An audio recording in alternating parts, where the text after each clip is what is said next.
A cold war is about to escalate between Saudi Arabia and Iran. Religious history and crude oil are its catalysts. Even though they are Islamic countries, they are different in many ways.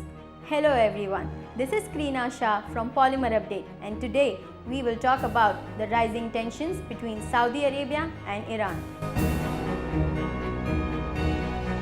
The war is not new. The two countries have been fighting proxy wars over several years now. Saudi Crown Prince Mohammed bin Salman jailed rival princes and other wealthy businessmen of his country, and a missile screamed towards the airport of Riyadh, the kingdom's capital. The Saudi government claims that it was an Iranian missile launched by Hezbollah from territory occupied by the Houthis in Yemen, and that it was an act of terror. However, Iran shut down its arguments. The resignation of Lebanese Prime Minister Saad Hariri has escalated the situation even more. Lebanon was an ally of Saudi Arabia, but now that Hariri has resigned, Iran holds a stronger foothold in the region through Hezbollah.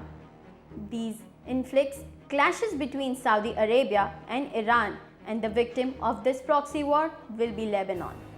Syria is another reason of tensions between the two countries.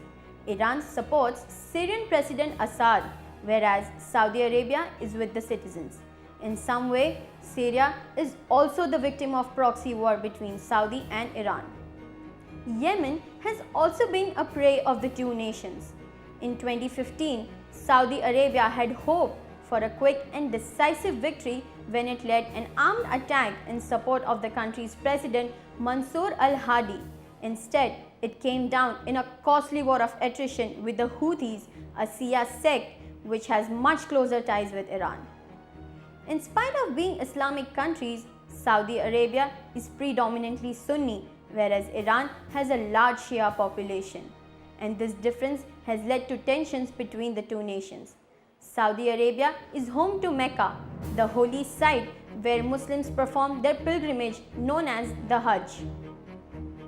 The Iranians allege that the Saudis discriminate against or mistreat Shia pilgrims. However, a war with Saudi Arabia is the last thing Iran wants. Attacking the holy place of Islam, Mecca and Medina would be akin to propaganda suicide in the Islamic world. After the 2015 nuclear deal, Iran has reached a global superpower influence, and its hold in the Middle Eastern region is also increasing. However, Saudi Arabia is backed by a global superpower, the United States of America, and that says a lot. The events in the past week have led to fluctuations in the crude oil market. OPEC, spearheaded by Saudi Arabia, holds a strong position when it comes to oil prices. Saudi Arabia holds almost double the number of oil reserves as compared to Iran. Any internal conflict in the kingdom leads to a price change. Saudi Arabia and Gulf allies Kuwait and the UAE have ordered their citizens to leave Lebanon and avoid travel there, as Saudi Arabia accused Lebanon of declaring a war on the kingdom earlier this week, citing the presence of Iranian-backed Hezbollah members in its government. This has led to supply cuts of oil from major exporters, which have led to a price rise. Saudi Arabia needs oil prices to be around $85 in the longer term, but right now it has a reserve fund of some $700 billion, so they can withstand a lower price for some time. If Iran and Saudi Arabia go to war, the results will be dreadful, and the global oil prices will shoot through the roof. We can only hope that the two nations settle their differences with dialogue and that there is world peace. Let's wait and watch.